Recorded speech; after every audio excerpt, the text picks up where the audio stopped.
Allahu Akbar,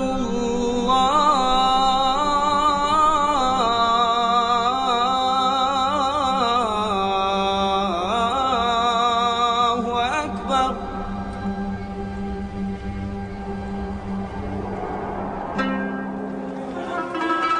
He was neither tall and lanky, nor short and heavy-set.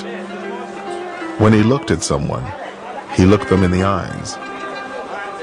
He was the most generous-hearted of men, the most truthful of them in speech, the most mild-tempered of them, and the noblest of them in lineage. Anyone who would describe him would say, "I never saw before or after him the like of him." Muhammad, described by a contemporary. Muhammad was a man who faced an absolutely hopeless situation. There was a whole continent, virtually, of people killing one another in an endless, hopeless vendetta, going down a chute of violence and warfare, feeling that society was coming to an end and had no hope. He gave them hope, single-handedly. In a space of 23 years, he brought peace and new hope to Arabia and a new beacon for the world.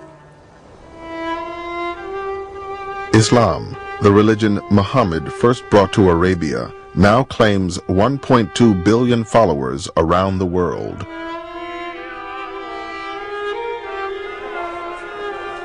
There are an estimated 7 million Muslims in America, where it is the country's fastest growing religion and the most diverse.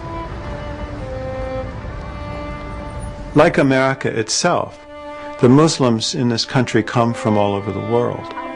They have a common bond, not only in their religious faith and in their mosques, but in this story of Muhammad. They all look to it. This is the source of how to behave, of how to be a constructive citizen, of how to be a good parent, of how to be a good child, of how to seek knowledge and truth. These are values that are expressed most clearly for Muslims in the story of Muhammad. In the Quran, Allah says that Muhammad is the best example of behavior for you. And that's what he is, the guide for the way we deal with each other, and when we're in a position of authority, how we attempt to implement justice and law. The Prophet Muhammad, he asked the question to people around him, do you love your Creator? Serve your fellow man first. What does that tell you? It tells you, forget about all this intellectual, yeah, I love God and this and that.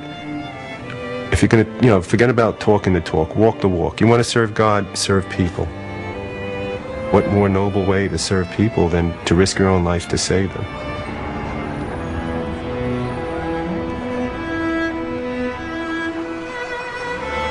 September 11th has changed the whole world, and it has also put the Muslim community in the spotlight.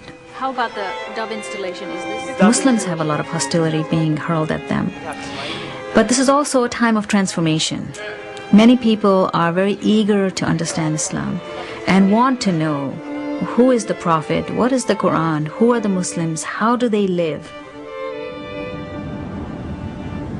Through the stories about Prophet Muhammad, we were able to make connections, and all of a sudden you would feel that you could relate to things that happened 1,500 years ago, and that the issues weren't old-fashioned, they were universal. And that's what he's taught me. This is the story Muslims have passed down from generation to generation for 1,400 years. A story about the merchant, husband, father, statesman, and warrior whom they consider the final prophet. The man whose legacy continues to shape their lives today.